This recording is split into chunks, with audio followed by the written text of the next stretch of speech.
I don't believe in Elvis. Eu não acredito no Elvis.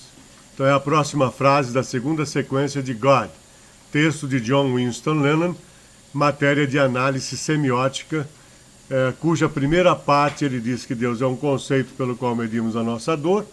Na segunda parte ele nega uma série de figuras, desde Jesus, a Bíblia e agora negando Elvis.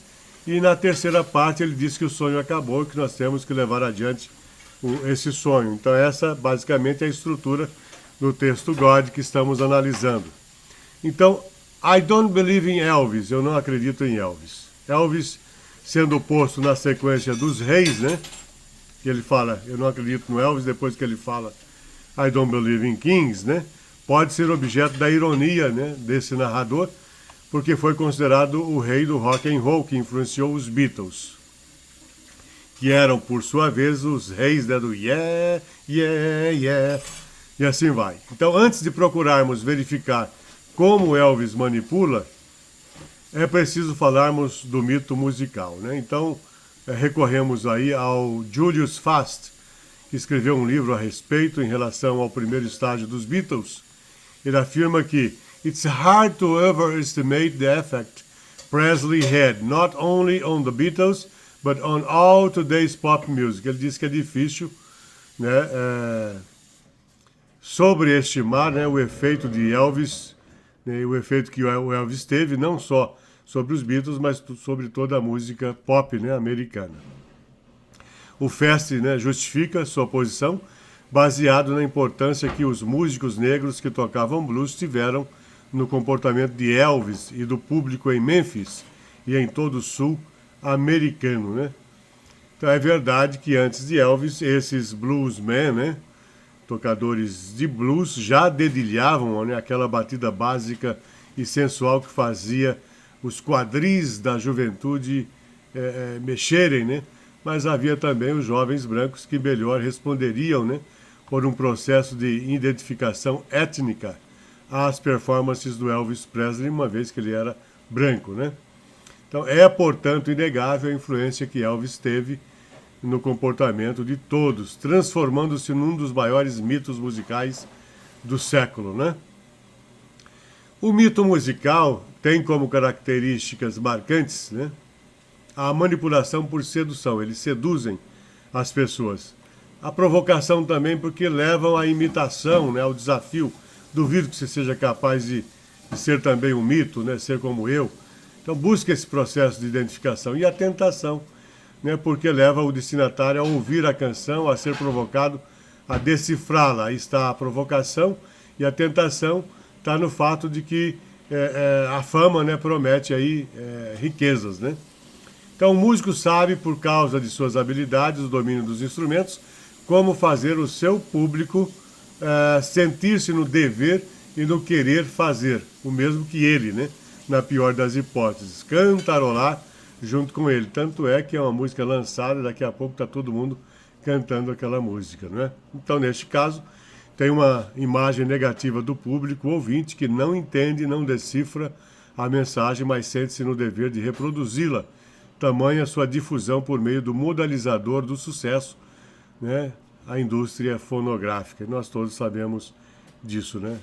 Ainda outro dia eu estava ouvindo a Jovem Pan, que agora ela é reproduzida por várias rádios do interior em todo o Brasil, não é? E dizia lá que a Jovem Pan é uma fazedora de hits, que são hits, são sucessos. Então o sujeito lança a música, né? E a Jovem Pan, pela exaustiva repetição daquela música, torna aquela música um sucesso, né?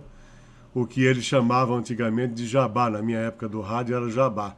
O que é o jabá? Quando o divulgador da empresa de discos vem lançar o disco, vai levar o disco à rádio, né? Na época era vinil, né? Era o disco, levava à rádio e pagava para o programador, né? Aquele que fazia a programação musical, para programar várias vezes aquela música lá, para fazer da música um sucesso. Então a Jovem Pan, na atualidade, estamos aí em 2021, né? Hoje dia 27 de janeiro, então a Jovem Pan, ela tem como slogan, como propaganda, que as pessoas, os músicos, né, lançam as músicas e a Jovem Pan torna aquelas músicas sucesso. Então é um jabá, né, mais declarado, mais profissionalizado, o que faz a Jovem Pan hoje. A provocação, então, pode ainda ser vista quando a produção deste vai despertar em outros músicos novas produções musicais numa espécie de retórica de cordas e sons.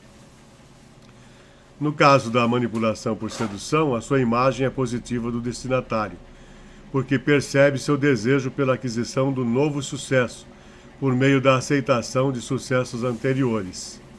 Ele já sabe que vai, mais uma vez, despertar o querer fazer, o desejo de consumir o seu produto. E aí que está, então, a manipulação por tentação, que ele oferece o disco, no caso, né, para a pessoa baseada na sua fama anterior. E o John já era famoso na época dos Beatles, né? Então agora na carreira solo ele quer manter esse prestígio.